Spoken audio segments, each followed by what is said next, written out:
Welcome back to AI for Founders. I'm Ryan Estes. Reddit. For decades, it's been the chaotic frontier of the internet, where the funniest memes and the darkest corners of human thought coexist. But what if I told you that the same wild playground is now one of the most powerful engines behind AI training data, and that brands winning there are already locking in the future of search? Today's guest, Danny Kirk, founder of ReddiReach, works with 7, 8, 9, or even 10-figure brands to dominate AI search visibility through Reddit.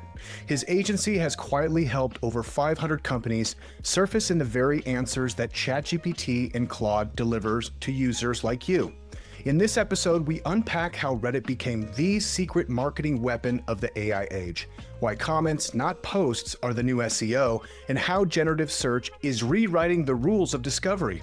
If you're a founder, CMO, or anyone building an AI native brand, this one's for you. Now, you want to catch the signal before the algorithm scrapes it? Subscribe to AI for Founders newsletter at aiforfounders.co. This is where builders decode the next era of attention, one experiment, one insight, one founder story at a time. You'll read it before the LLMs do. And if you learned something new today, leave us a review. Think of it as an upvote from the future. This episode is brought to you by Kitcaster, the podcast booking agency that gets founders, CEOs, and thought leaders on the world's top shows. If you've ever wondered how your competitors seem to pop up everywhere, on every podcast, in every feed, it's probably Kitcaster. They handle heavy lifting, research, outreach, scheduling, prep, and follow-up, so you just show up and tell your story. Over 800 clients have used Kitcaster to reach millions of listeners, raise capital, close deals, and grow your personal brands that compounds year after year. Whether you're building a startup, raising a round, or scaling your audience, your voice is your best growth channel. Go to kitcaster.com to apply. That's Kitcaster by Moburst. All right. Coffee is great, but coffee won't prep your meetings for you. It'll just keep you awake while you panic, hastily scrolling through LinkedIn at 6:59 a.m. Ambient, however, will prep your meetings. Each morning, you get a founder-tuned briefing sourced overnight from your calendar, your meeting history, and the web. It's like walking into every call with a cheat sheet that you didn't have to write. No more scrambling, no more guessing, just context, confidence, and focus. And if you're raising money, ambient investor dossiers are an absolute must-have. You'll know the investor's portfolio, their interests, and their latest moves before you even step into the room. You'll even get a heads up on red flags. Think of it as the caffeine upgrade that your calendar actually needs. Prep while you sleep, perform while you're awake. Sign up for free at ambient.us. Go check it out at ambient.us. That's ambient.us.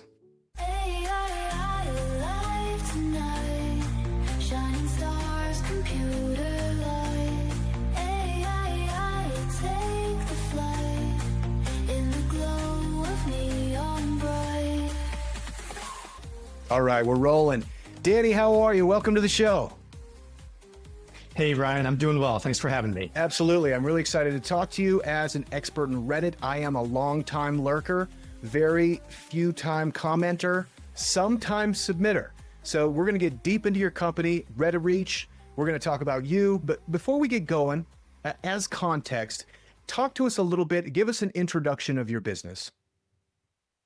Yeah, for sure. So ReddiReach is a marketing agency that focuses on AI search optimized Reddit marketing. So we'll cover what all those details are about a little bit later on, I assume. But essentially, our clients are 7, 8, 9, 10-figure brands that want to show up in AI search. Reddit is a huge source of AI training data these days, and is also a source of your 1,000 true fans as a brand owner or founder via those subreddits. So it's an amazing opportunity to do some very interesting marketing that honestly 95% of other companies aren't doing. Awesome. And how long have you been doing Reddit marketing? Yeah, several years now, actually. Our agency has been around about a decade. We're getting close to a decade here. And I've been in marketing about 15 years myself, starting through companies and directly marketing with our agency. But we've been doing it for about a few years now, long before a lot of other people that are popping up. Yeah, 100%. And I mean, now it's interesting how like Reddit is at the tip of the spear. You know, forever it was kind of like the fun underground place to go. Not anymore. Yeah, for sure. I think it's very fascinating. I mean, I've been a Reddit user for years myself, and it always has been one of the weirdest places, the most awesome places on the internet. You know, you've got the good and the bad, but everyone is being very genuine on there, which I always appreciate. And you've got all these little tiny subreddits, these little nation states with people that are fans of the most obscure things you can imagine. And I mean like true fans. And I think that's incredibly cool. And then you just add AI search on top of that, and it's just crazy times in the industry. 100%, and it's kind of counterintuitive. If you think about Reddit was probably early Web 2.0. I mean, it's not necessarily a social media platform, although it is social. I guess what differentiates it from the big ones is it's largely anonymous, and Zuckerberg's whole claim was that like, oh, we have to do away with anonymity because it makes people mean, it makes people act out on their worst intentions. But Reddit's not really an example of that. Reddit's an interesting example where people totally anonymous will downvote people that are being jerks or kick them out of the community, upvote like valuable information, and do it all by being like kind of hilarious the whole time. Yeah, I totally agree with you on there. And it is technically social media, but I don't believe it is, because my litmus test for social media is, does somebody I know, did they post a photo of their vacation, and do I feel FOMO that they took a vacation and I didn't just because I know them? That's like the classic thing. We all just get FOMO on social media. It doesn't happen on Reddit because you have no idea who any of these people are. And yeah, there are certainly some trolls on Reddit, that's for sure, and some truly amazing people as well. I think that voting function is one of the best ideas the internet has ever had, because it is kind of like the law of the large population. So, you go to the state fair and they're like, all right, win $1,000, guess the bull's weight, the weight of the bull. And some kid walks up and says 2 pounds, and then somebody says 100 million pounds, and you get like enough people to do this, and you actually do get really close to the number just with that consensus of that many people talking about things. So yeah, it's a weird place, but I think there's a reason why all these LLMs and large AI companies are using their data to train on. Yeah, I agree. And it probably was just a little self-reflection. They're like, well, where am I? Do I want Facebook training my data? Huh? It seems like the average, I don't even want to say average because it is all voted up, but it is more intelligent. I don't know why I'm picking on Facebook, but boy, when I end up there, I'm just like, wow, this is really terrible grammar, honestly, is what this is. This is not even a 5th grade reading level. Like, what is happening? Whereas Reddit, there is a baked in cleverness and kind of a playful kind of wordplay, Yeah, absolutely. I do think things that get voted up, people have literally pressed that button, and maybe they've pressed the downvote button and it still rose to the top with other people voting on it. So I think that's an incredible function. And when people, there's no followers on Reddit. There technically are, like, you can follow other people. Nobody does that. You don't have to have followers because it's like an open platform. You can join any subreddit you want. So I think the cool part about that is that people's content is what they stand on. You hear some of these great CEOs talk about ability to write clearly and convey ideas is like one of the most important things in business. I think that's similar to Reddit. The people that write poorly and are just being trolls, they get downvoted. And the people that are writing and putting in incredible information into Reddit, it's going to go viral, and people support that sort of thing. Yeah, I totally agree. Yeah, and it's almost like a throwback to the old message boards in a way, where people would find different threads, different message boards around different things. And that really is what Reddit is. And maybe they were also early to kind of algorithmic content distribution, because, you follow the subs that you're interested in, which are probably pretty niche. I really like the fly tying sub. It's just like pure zen watching these guys just like slowly make flies. I love it. It's the best, but there's not a lot of content there. So it'll intermittently put in something about Kanye or whatever. So it's not necessarily just giving you your friend's feed like social media did. Rather, it was like putting in what's popular, what it thinks you would like. Now, of course, TikTok has gone on to master that. But, TikTok comments are just, you're not going to see the funny comment in TikTok like you will with Reddit. There's things I'll click on just to see the first comment because I know it's going to be fire. And I want to see how close my take is to the most popular take. Yeah, no, I totally agree. And it's really interesting. Like you said, it was kind of like the first iteration of the web almost. And Reddit's been around a while. And we've done a lot of things on the internet. And ironically, we're kind of coming back to some of the basics now. You see like Substack getting really popular. Like who knew newsletters would come back, you know?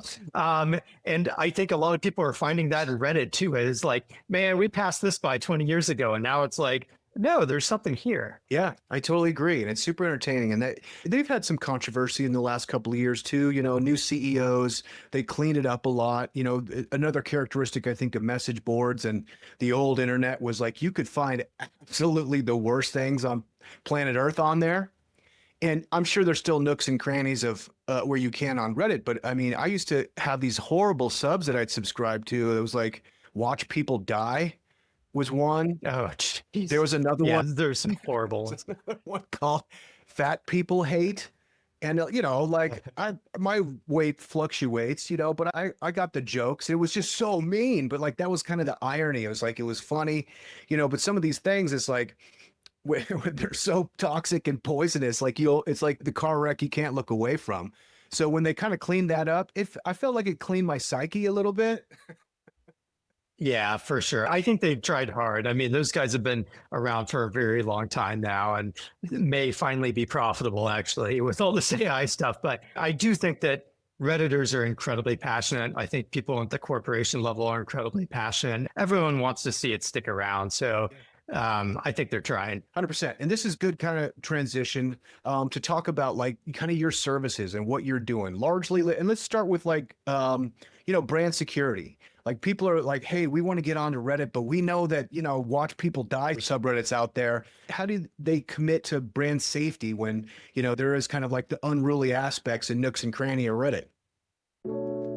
Now, you and I know startups aren't built in boardrooms. They're built in the wild. During 3 a.m. bug fixes, botched launches, and that one meeting where everything almost fell apart. That's what Code Story is all about. It's a podcast where tech founders break down the make or break moments behind their products, what went wrong, what went right, and what nearly wrecked everything. Hosted by Noah Labhart, Code Story goes past the highlight reel and into the honest stuff. Late pivots, brutal bugs, and somehow coming out alive with a product people actually love. If you're in the build stage, the scale stage, or the please let this feature work stage, I can relate. This show will speak to your soul. Listen to Code Story at codestory.co or wherever you get your podcast. Just search Code Story. It'll be right at the top. Because great startups aren't born, they're forged, one hard moment at a time. codestory.co. Hey everybody, you know what's crazy? I've been sitting on a gold mine this entire time and I didn't even know it. My Gmail inbox, literally thousands of warm contacts who already know and trust me. But here's the problem every founder faces. How do you turn those relationships into revenue without feeling like a sleazy salesperson? That's exactly why I've been using warmstart.ai. And honestly, it's been a game changer for my business. This AI platform connects your email, analyzes all your existing contacts, and helps you identify who in your network might actually be interested in what you're doing. Then it writes personalized outreach messages that don't sound robotic or pushy. The best part, you review every single message before it goes out. No spray and pray nonsense. This is relationship-based selling done right. My listeners know I only recommend tools I actually use, and Warmstart has literally helped me reconnect with people I'd lost touch with and turn those conversations into real business opportunities. If you're a founder struggling with outreach, check out warmstart.ai and use code AIFF to get $50 off your first month. Trust me, your existing network is worth way more than you think. Yeah, for sure. I think that is one of the most annoying things about Reddit there are a lot of rules and every single subreddit has different rules and it's just like constantly trying not to step on landmines. So of course, Reddit as a whole has their terms and of service and whatnot. You need to understand what a good account looks like. You need to understand karma, good Reddit points for getting upvoted and making posts.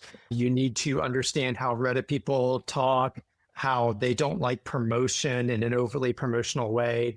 And then every single subreddit has individual rules as well, which you need to be abiding by. So it's honestly, really, if you're going to do it yourself, you need to dive in. I always tell people, just go play around with it. Actually, exactly similar advice to AI. People are like, what should I do with AI? Well, just open up your favorite LLM and just ask it questions for a week and see how you feel at the end of it. Same with Reddit. don't worry about marketing at all. Just go play around a little bit. Join your favorite subreddits. Yeah, the fly fishing, fly tying subreddit, whatever it might be, travel, who knows, and just kind of engage with some of those. Make some comments, give some upvotes, maybe even make a post if you want to, and just do that a little bit before you get concerned with marketing, because then you'll have a good base of understanding as far as the ethos of the platform. And boy, are you right. Every single subreddit has its own rules of engagement and posting. And then there's the unwritten rules and the jargon and terminology. I still watch Fighter and the Kid subreddit. I think we talked about that before. You watched that one? Yeah, a little bit. I've seen it before. They have like all that Shabanese, so you have to like speak in the right way, and there's rules on the pictures and whose face you got to blur out and everything, so it's a lot, so when you're thinking about like services in the service industry, I'm a big fan of, I've had agencies for a long, long time. And one of the good things is there's low barrier entry. So you can get in there and you can start doing it. But one of the bad things about it is low barrier of entry. So there's a lot of competitors. So it always separates a good agency from a mediocre agency is the execution and the ability to perform the task. Now, when I'm thinking about Reddit marketing, that seems very, very difficult to actually complete the task. So let's talk a little bit about the tasks and exactly kind of what you do on behalf of the clients.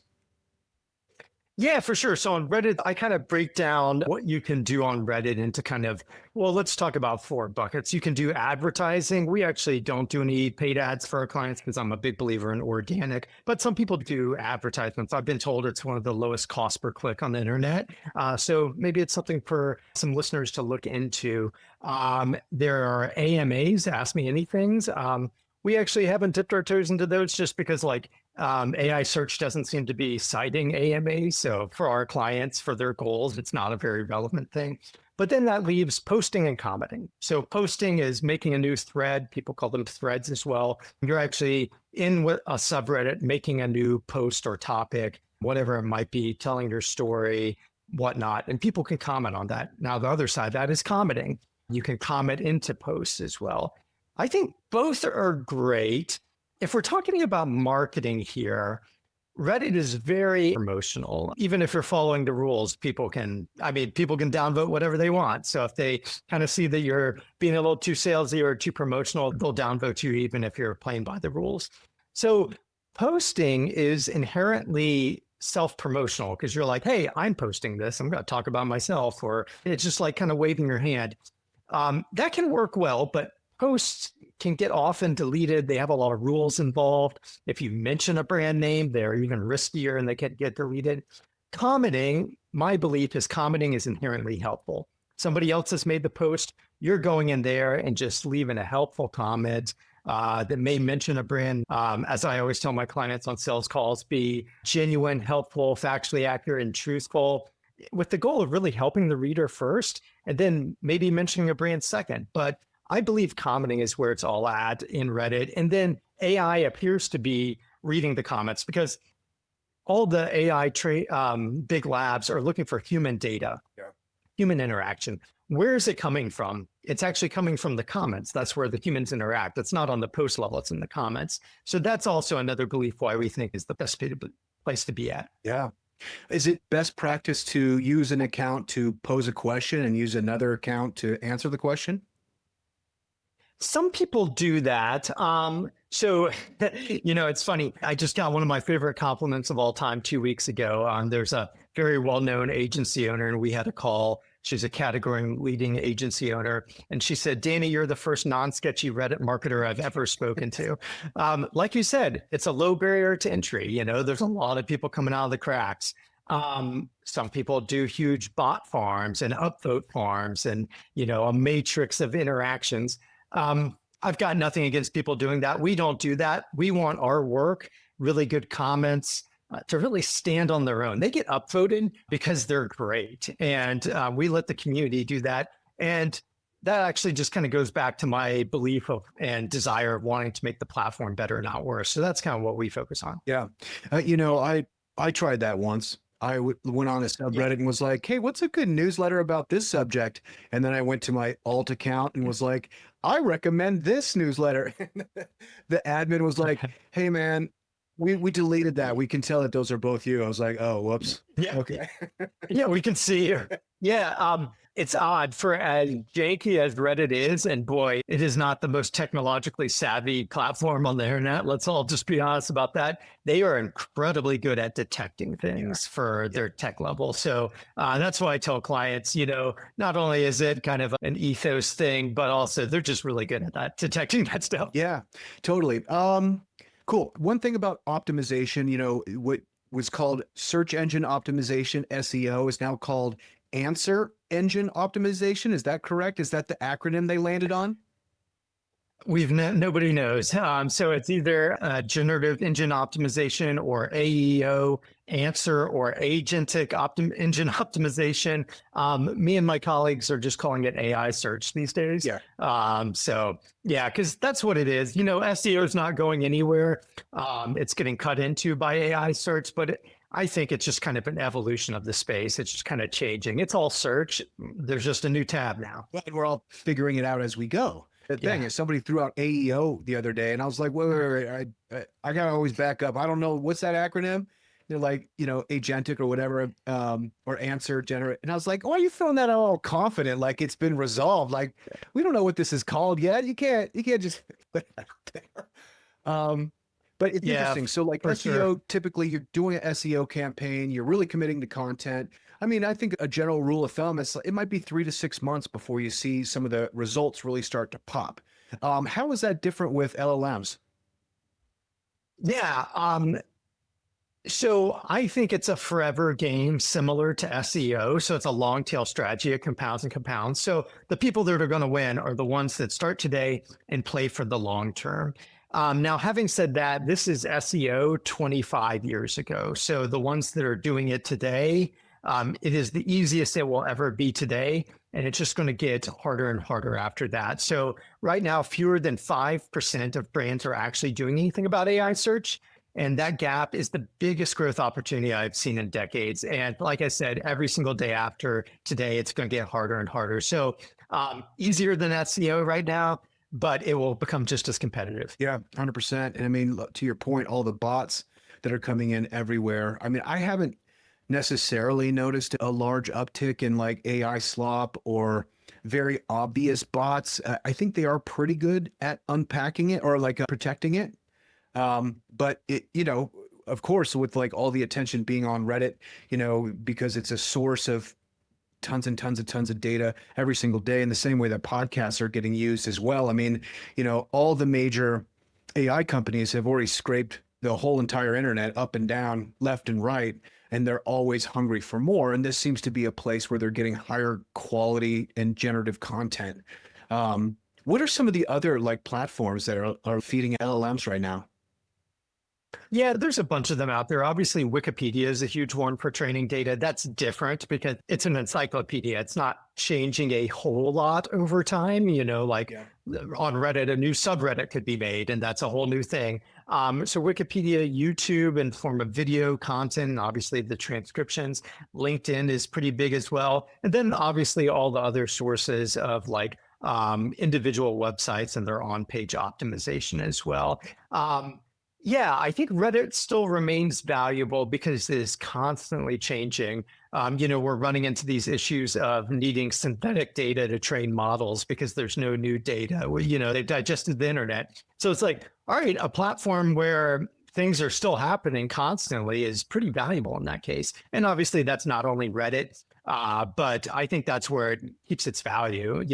They want people to still be engaged. And, here's actually one of my predictions for the platform. I actually think they'll crack down on automations at some point because they are being paid to provide human data. Yeah. And LLMs need human data. So there's an incentive to make sure it just doesn't turn into a bunch of bots actually on there, because Reddit, goes bankrupt or becomes unprofitable after 25 years of trying to make a profit. And then obviously those AI companies will go to other sources. So I actually think that they'll try to incentivize human interaction for a very long time. Yeah. Do you remember the deal that they struck with OpenAI? It was staggering, wasn't it? Yeah, absolutely. Huge figures. I'm trying to remember the number 60 million comes to mind. So OpenAI has a deal with them. Google has a deal with them as well. And also Sam Altman owns 9% of Reddit stock. So Yeah. he seems to be a fan. 60 million doesn't seem like enough.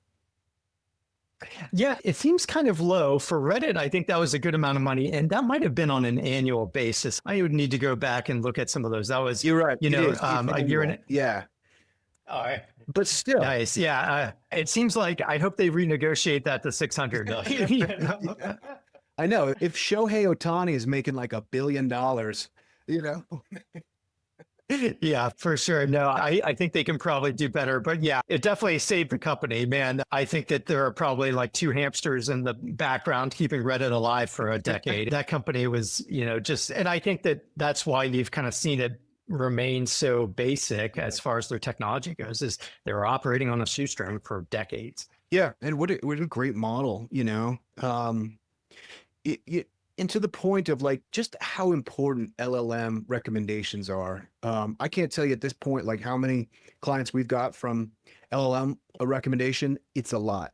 When you think about the personalization of an LLM that I mean, there's already these fringe cases of people losing their mind and falling in love with their phone and whatever. But also, people eat balloons. So, there's always going to be fringe cases. But all of us, like I'm protective. Like my wife is like, hey, can I use your GPT? I'm like, why aren't you using yours? She's like, well, I don't want to ask mine this question because it'll mess up my training data. I was like, well, you're not messing up my training data. Like, I feel like it gets to know you and even a step further, Sam Altman said that, like, I don't know, in the next couple of months, like you're going to be able to have erotic conversations with your ChatGPT. So it's wild times. You're sexting with ChatGPT now, which is just again to say that, like, if ChatGPT or Gemini or whatever is basically the smartest friend I know, my trusted confidant about financial matters, and my like online lover, and it's like, where should I go for Reddit marketing? And it's it's like ReddiReach. That's what you're going to go with, So yeah, the potency of that recommendation is very, very acute. Yeah, I don't think anyone ever got emotional about Google search.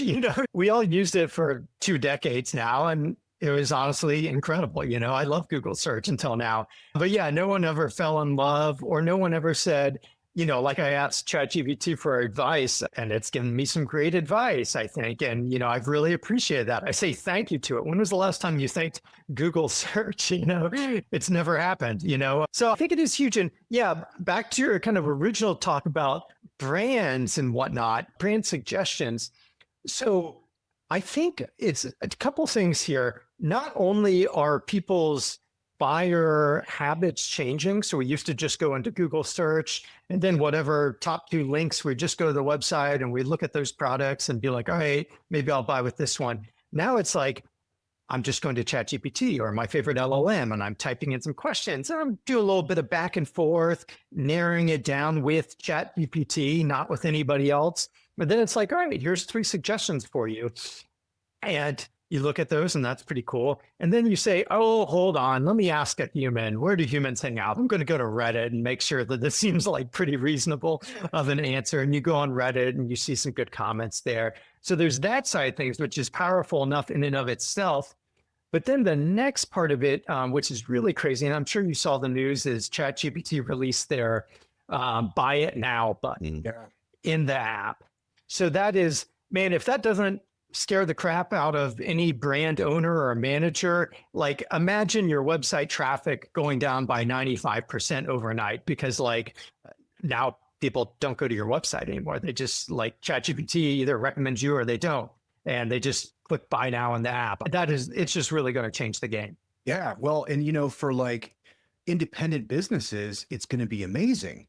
Because the other thing Sam said is that they're going to prioritize like Etsy stores and Shopify accounts, where if you're the owner of that Shopify account and you're getting your butt kicked on Amazon, by people that are definitely botting, that are definitely, gaming the system, or there's just some nefarious IP breach from China that's getting sold, that's knocked off your product, now, and even if you're doing well on Amazon, you don't have any of that customer data. But if you got buy now coming straight from ChatGPT into your Shopify account, you have all the customer data. You have their email address. You have the ability for follow-ups. Like it sounds like really cool for independent creators.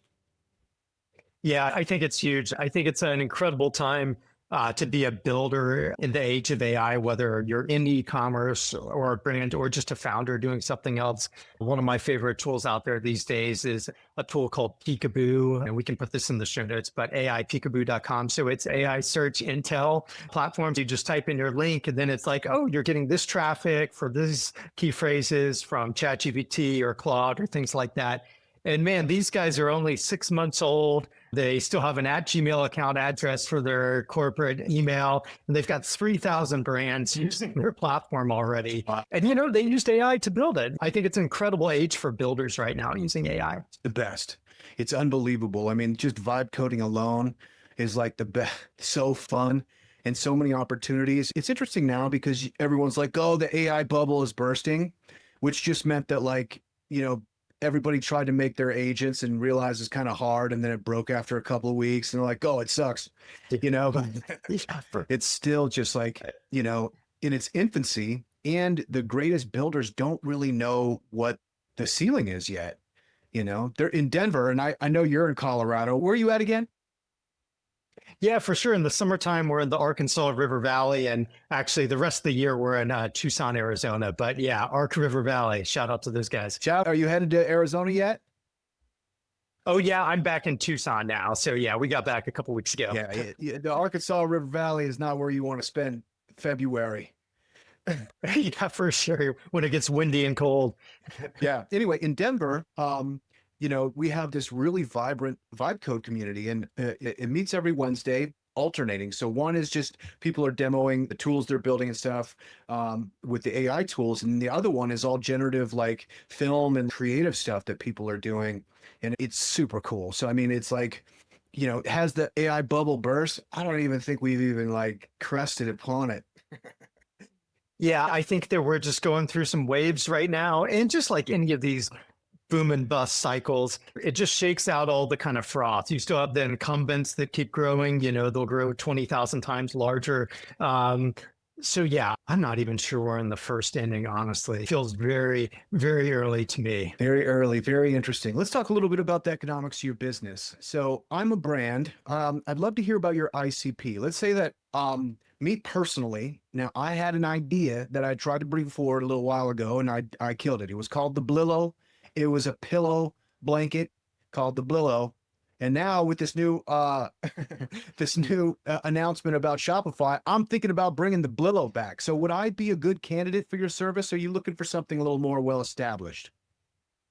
Yeah, no, we help brands that are early on all the way through to, we have a 110-figure brand out there. I'm actually pretty proud of it. I'm a customer of them, and I'm pretty stoked to have them on as a client. So yeah, we help everyone in between. I've been helping small businesses and startups for years, so that's kind of where the passion lies.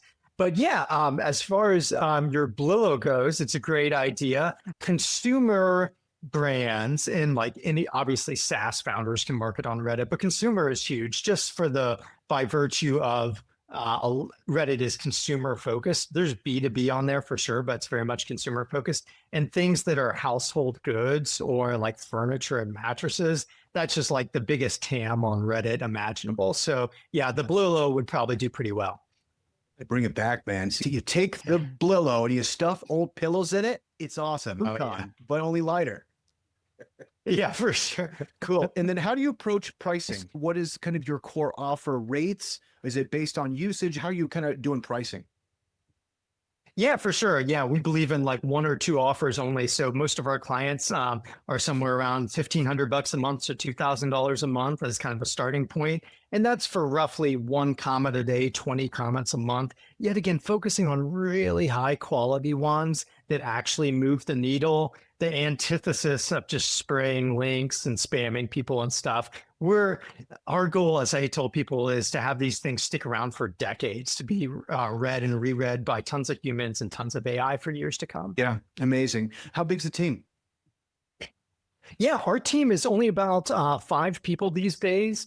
We serve about 47 brands at any one time currently. So yeah, we're a lean and mean team. I kind of don't believe in huge companies, just want to hire A+ talent and pay them really well. And we all do our thing and, get to kind of own what we do. Percent. If I did the napkin math, $2,000 times 47 clients is just about $100,000 monthly run rate. Is that about right? Hey, founders, let me ask you this. Are you building with AI or getting left behind by it? If you're serious about scaling smarter, faster, and bolder, you need to check out AIforfounders.co. It's your go-to resource for cutting through the noise and actually using AI to grow your startup. Each week, AI for Founders drops a sharp, no-fluff newsletter, dives deep with expert guests on the podcast, and hosts monthly workshops where you can get your hands dirty with the real tools and strategies. Whether you're pre-seed or Series B and beyond, launching something new or just staying sharp, AI for Founders gives you the edge you need to win in 2025 and beyond. Hit AIforfounders.co to subscribe to the newsletter, tune into the podcast, and grab your spot in the next workshop. And it's all free. Build smarter, move faster, think bolder with AI for Founders. Now back to the show.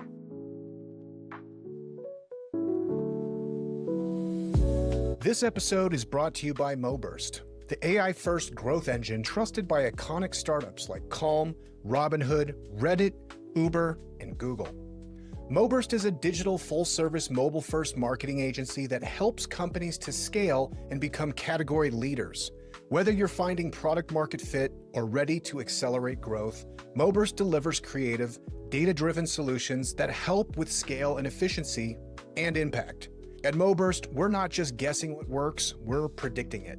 As an AI-first agency, MoBurst uses cutting-edge tools to analyze user behavior, adapt creative in real time, and uncover hidden growth opportunities. The result, marketing that's faster, smarter, and built to convert. From early-stage startups to global brands, we've helped hundreds of companies overcome complex challenges, unlock new audiences, and optimize every metric that matters. At MoBurst, we believe that creative thinking, advanced technology, and data are the core drivers of success at scale. If you're serious about scaling your business with precision and purpose, it's time to talk to MoBurst. Visit moburst.com and let's build something category-defining together. Yeah, we're high six figures annualized revenue these days. Yeah, it's not a bad spot. It's funny. I've been in startups for about 15 years, many failures, a few wins. I used to drink the Kool-Aid of, $1 billion company. And now I kind of like my tiny little cash cow, as I call it, and just I only work 10 hours a week. Usually I'm just sales and marketing these days. My team has systems in place. They know what to do. And yeah, it's funny. There's all different ways to success, and the $1 billion are cool. I don't think those types of companies are for me. Yeah. You're out here doing podcasts. I mean, life sounds pretty good, Yeah, for sure. It's not bad. I agree. It's like building something that's hyper profitable. That's fun. I've never done a venture-backed company, but I've done a fundraising company. But the stress and pressure that goes with many, many zeros is crippling and debilitating. I mean, what they used to call a lifestyle brand now just seems like a positive way to live. Yeah, no, I think it's just healthy. What is that Charlie Munger quote? Common sense is the thing that's most uncommonly actually done, or something like that. It's just like, yeah, everyone talks about it and nobody actually does it, Yeah, I know. $1 billion company. It's like, boy, well, now they're like, we're going to see our first one-man $1 billion company. I'm like, no, you're not. You're just not going to do that. You can't make enough AI agents to handle, the amount of nonsense. It would be a one-man $1 billion company. His head explodes and it bleeds out of his eyes. That's what's going to happen. Yeah, I don't imagine a one-man $1 billion company will last 20 years. Maybe he sells for $1 billion, but then it goes and decompresses for the rest of his life. I agree with you on that. Yeah, it's going to be Elon's AI clone robot that's going to do the first $1 billion. He'll have to fight his master or something. Movie. Yeah, exactly. It won't even be a human. It'll just be a one AI $1 billion company. Yeah. Amazing. All right. Are you ready for the lightning round? Yeah, let's hear it. This is where the lightning strikes. So you're obviously bullish on Reddit. Is there a bear case on Reddit, or is there a reason brands should not be on Reddit? Yeah, bear case. So actually, some of the LLMs about 2 weeks ago changed their ratio of how they're citing different websites, and Reddit fell off quite a bit. Now, it was like 90%, which is crazy. That would never stay there forever. It is now, I've seen all sorts of data nobody actually knows. I've seen anywhere from 10% to 30% now. Those are still pretty big figures to me, but maybe it goes lower. Who knows? Maybe it goes to zero. I think that they'll still want human data to train on that's new every day, but maybe it goes to zero. I'm trying to be intellectually honest about that. And yeah, so that might be the bear case. What was your second question? That's it. Yeah. I mean, that makes sense. Obviously, the LLM is a massive bump for Reddit marketing, but even as a standalone product, Google indexes Reddit and people go to Reddit looking for solutions. I definitely do. My kids are probably using TikTok more than anything else, but they have more pedestrian needs. If I need to know who's got the best black sweatpants, I'm going to check out Reddit for sure, because they're going to have some good answers. Yep, exactly. Which might bring me to another question, just as far as some markets are heavily regulated on what they can advertise. I'm thinking about cannabis in particular. Would that be like a good customer for you, as somebody who has like high regulations, cannabis company or alcohol, even like where you're kind of in the back door, Yep, absolutely. So yeah, I mean, we do serve a few cannabis brands or cannabis adjacent brands. Sure. I would say that if they've got a good community on Reddit, like if there's a subreddit with a tribe on there and there's a good amount of interaction on those, I think it's a great fit. And certainly when you make it relative to what statement, so high regulation industries like a cannabis or ones of that nature, they can't do advertising. So then when you make it a relative statement, then of course it's like, yes, this might be a great channel because it's all organic and there's no rules against those on the subreddits. So yeah, that could definitely be a good fit for some of those industries. And of course, any of the other ones that aren't like that. Yeah, and that might be controversial for some people. Cannabis, of course, we're in Colorado, so it's like nothing for us. But are there clients that you have turned down because it affected you maybe on an ethical level? Was there any nefarious political parties sneaking around being like, hey, join the vampire crew? Sway some elections. Yeah. We have yet to sway an election. So yeah, I do turn down some clients. Honestly, the subject matter just makes me feel uncomfortable because my team has to deal with this too. It's not just me. As I said, I'm just the sales guy these days. So yeah, I think things in the adult industry and whatnot, I usually tend to just pass on because there are so many of us marketers that are doing this now that I'm like, somebody will snatch this right up. But for me, it's like, I'm not looking to stress out my team. We're big on playing long-term games here at the company. So yeah, some of those ones, they're just like, we can pass on that. Oh, so you're saying your team is not sex positive? We are prudes. No, yeah, maybe we are. I don't know. I gotta check the most recent lingo on all this. I feel like I'm getting older by the day. That's an interesting one. Yeah, the kind of sex industry is always, that's not a real bright line, but like if it's like a product or technology, it's like, oh, okay, that's cool. But like when it's the personal brands, is like when I'm like, I don't know. It's just a gut feel, the other things that like the political spectrum stuff too, either too far left or too far right or too far into quackery. It's like, we just can't really work with people that are mean on Twitter, Yeah, for sure. And I think it just goes back to being a good person. And obviously none of that topic matter means people are bad or whatnot. Sure. But yeah, we got to show up to work every day and want to show up to work. So yeah, we just try to focus on what feels right. What would be a client you'd be really excited to work with? Oh, I do love, we're getting really big into e-commerce. Man, like not that they would, but like Patagonia, Yeah. just like any good Colorado person, I'm drenched in the stuff, wearing it head to toe or whatever, or a smart wool. Any of those kind of brands that I use daily, I'd be like, oh, this would be awesome to kind of support these guys. Yeah, like I said, we do have a couple clients now where I am a customer of, but I would say some of those brands that I use daily would be incredible. Yeah, I know. It's like those are the ones that don't need it. Patagonia,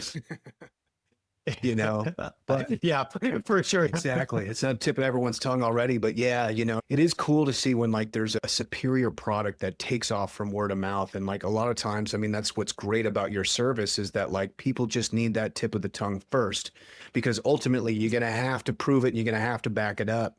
That I'm a big fan of like Kuyu, Yeah. their quality is kind of like, that's still great, but like, 10 years ago, it was like, man, there was absolutely nothing like it out there, and that all was word of mouth. They didn't do anything. It's like creating that natural buzz and, seeding that natural buzz. If you got the strength to back it up is probably the biggest bang for the buck, I'm thinking, you know?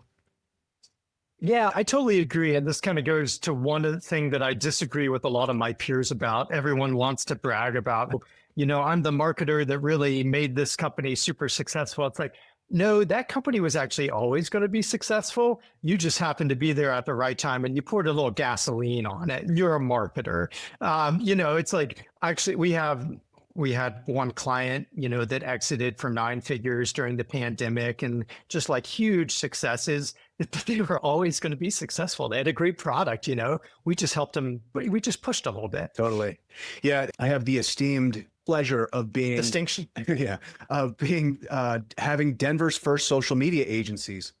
Many years ago, this is before Instagram, before Facebook Business Manager.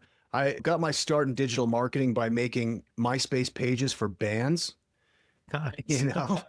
and so Man, incredible. that transitioned into Facebook. I was like, I think brands could use this. And so we started doing that anyway. We got pretty heavily leveraged into food and beverage and hospitality, Cool.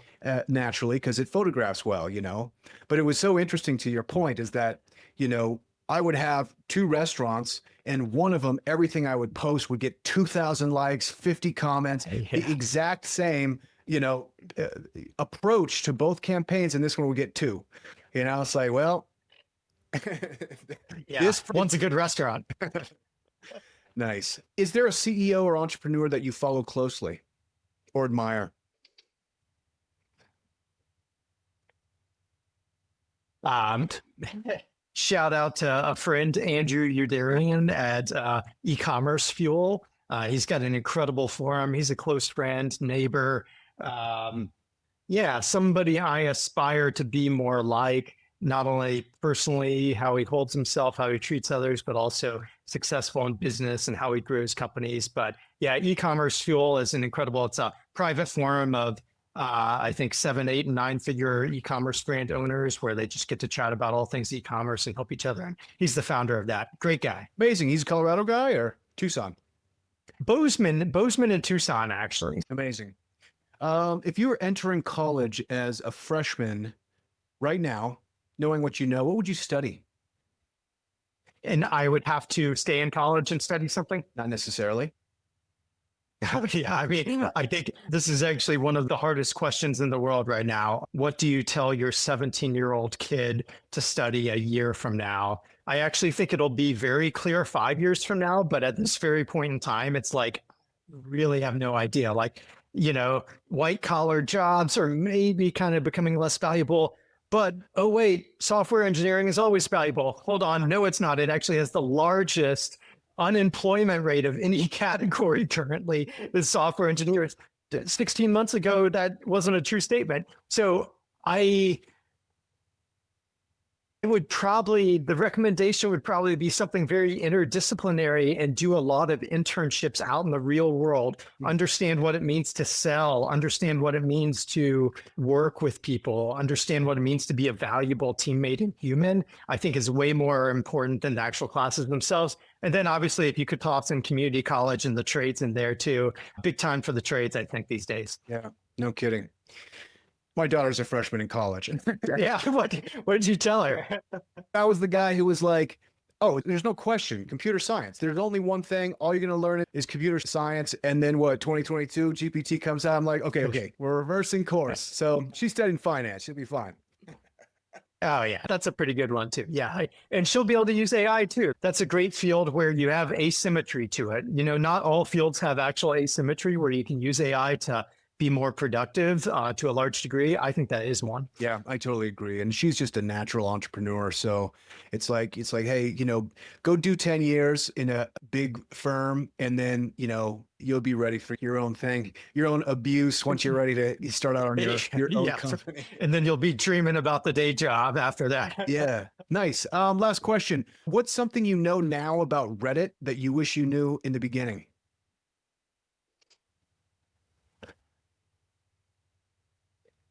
I think I am incredibly impressed.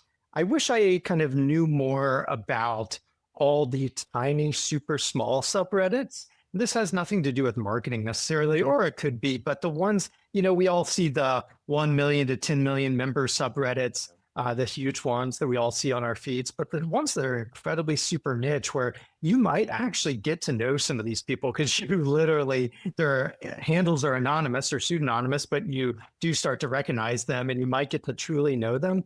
I wish I would have known more about that in the beginning and really kind of niched in on some of those even more. Love it. Yeah, there's some great ones. We've got a cat and a dog. Our cat is a Norwegian forest cat. They're these cool, monstrous. Yeah, and there's a Norwegian forest cat subreddit. So great cat pictures. The subreddit maybe is a great one. Just like funny videos where you're just kind of like on edge the whole time. Yeah, those are the two that would probably come to mind. Love it. My favorite right now is obscure music that slaps. Yeah, for sure. It's some weird guy playing like a kazoo in the woods, and you're like, ooh. Nice. Yeah, this is good. And what's even crazier is I'm sure there's a subreddit called Obscure Bangers as well, Totally. And they're like the exact same thing. And they're two different subreddits. I'll have to check that one out. Nice. Danny, this has been awesome. I want everybody to check out ReddiReach, ReddiReach.com, which is Danny's company. Danny, what's the best place that people can connect with you online? Yeah, for sure. Go to the website. I am very active on LinkedIn and almost no other social networks otherwise. You can type in Daniel Kirk or Danny Kirk and ReddiReach. You'll find us there. Yeah, shoot me a DM. I have this thing where send me a DM, send me your website, and I'll just give you a quick 1 through 10 score about your company, my kind of hot take on it for this sort of thing. Amazing. Love it. We also wanted to give a shout out to the Boys and Girls Club of Chaffee County, which is bgcchaffee.org. And their mission is to inspire and enable all young people, especially those who need us most, to reach their full potential as productive, caring, responsible citizens. Danny, it's been fantastic. Thanks so much for coming on the show. Brian, thanks for having me.